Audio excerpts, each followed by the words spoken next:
Bonjour YouTube, j'espère que ça va bien, c'est Voltar. Aujourd'hui, on se retrouve pour une nouvelle vidéo sur ma chaîne concernant l'univers de Pokémon, plus précisément tout ce qui concerne 2024, les produits dérivés, mes attentes concernant les jeux vidéo et tout ça.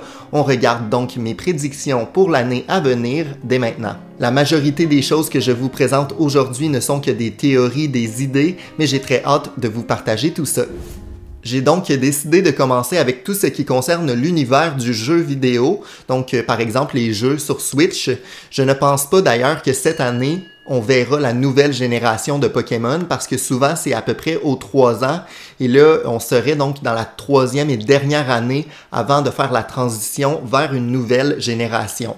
Donc, il n'y aura pas de nouvelle génération de Pokémon cette année. C'est plutôt des petits jeux comme Pokémon Snap, un Pokémon Mystery Dungeon, mais rien de très massif. Par contre, Pokémon est quand même reconnu pour nous fournir une variété de remakes ou des manières originales de nous apporter du contenu, même si ce n'est pas une nouvelle génération. Donc, je crois beaucoup en l'arrivée cette année du remake de Pokémon Noir et Blanc. Je m'attends à un remake de la 5e génération à la manière d'un perle scintillante, donc quelque chose d'assez classique, pas non plus révolutionnaire au niveau des graphismes et tout ça, même si selon moi, ce qui rendrait notre expérience vraiment unique, c'est de nous fournir peut-être un style graphique assez intéressant pour ce remake-là. Ça ferait en sorte qu'on ait visuellement là, une expérience plutôt particulière dans ce remake-ci, et ça nous montrerait aussi que Pokémon met le temps dans les graphismes. On pourrait avoir un style plus peinture, un style aussi cartoon à la manière d'un Let's Go qui était quand même visuellement intéressant. Donc je pense qu'il y a du potentiel pour nous faire un bon remake, surtout qu'il s'agit de jeux grandement appréciés des fans. Donc personnellement, je n'ai jamais joué à cette génération-là. J'ai découvert plutôt avec XY. Donc très hâte de me lancer dans l'expérience Pokémon Noir et Blanc qui est, selon moi, le grandement apprécié. Donc, très hâte de découvrir ce remake-ci. Je pense également qu'il y aura des informations sur les mises à jour de Pokémon Unite comme à l'habitude. Donc, je sais que prochainement, là, on aura l'arrivée de Magikarp. Ça a donc été annoncé récemment. Évidemment, je pense qu'il y aura d'autres informations de mise à jour concernant des applications mobiles comme un Pokémon Sleep, un Pokémon Café, bref, des informations qui se retrouvent globalement dans le tout premier Pokémon Present de l'année. Le remake de Noir et Blanc serait selon moi l'annonce pour la fin de l'année, donc une sortie autour de septembre-novembre comme à l'habitude. Par contre, je crois qu'il y aura d'autres jeux avant ça cette année. Par exemple, un Poképark 3. J'en ai déjà parlé dans une vidéo prédiction de l'année dernière et je crois toujours que ça soit plausible d'avoir un jeu Poképark 3 sur la thématique de l'été pour faire un parallèle aussi avec sa période de sortie. On pourrait avoir une thématique camp de vacances, on pourrait découvrir aussi les Pokémon de génération plus récente dans un autre contexte et faire découvrir la licence Poképark à d'autres joueurs qui n'ont pas découvert ça à travers la Wii. Et avec peut-être de nouveaux gameplays, de nouvelles zones, un visuel aussi très intéressant. Donc j'ai très hâte de découvrir si ça sera le cas ou finalement peut-être que je suis complètement dans le champ. Si jamais nous n'avons pas un Poképark 3, je pense quand même qu'il y a du potentiel pour l'arrivée d'un second Pokémon Legends. On pourrait penser à un Pokémon Legends Celebi, donc qui met de l'avant les Pokémon de la 2e génération.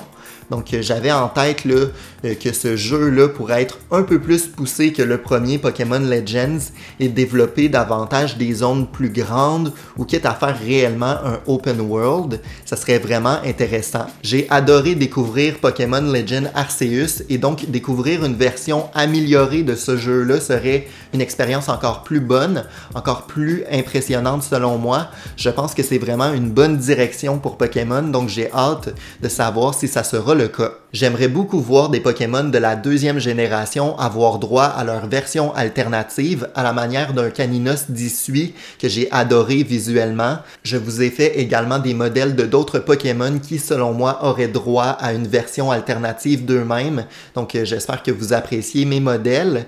En tout cas, j'espère beaucoup voir un Pokémon Legends Celebi. C'était toute qu'une expérience découvrir le tout premier jeu. Donc, essayer de découvrir avec certaines nouveautés un second jeu sur cette même thématique-là, ça serait super selon moi. Si nous sommes chanceux, nous pourrions avoir ces 3 jeux dans la même année, mais ça m'étonnerait parce que Pokémon est reconnu pour faire beaucoup de jeux, être assez actif dans les années précédentes, mais je pense qu'ils essaient aussi de se concentrer sur certains jeux plus massifs pour la génération de consoles à venir. Mais ça reste que j'aimerais beaucoup voir, par exemple, un Pokémon Legends au début d'année, autour d'avril ou mai, suivi d'un Poképark autour de l'été, donc on parle plus par exemple d'août, et finalement on termine avec le remake autour de novembre. Encore une fois, ça ne reste que mes théories, mes prédictions, mes attentes, mais il n'y a rien de confirmé pour l'instant, mais j'ai très hâte de découvrir ce qui aura lieu ou pas.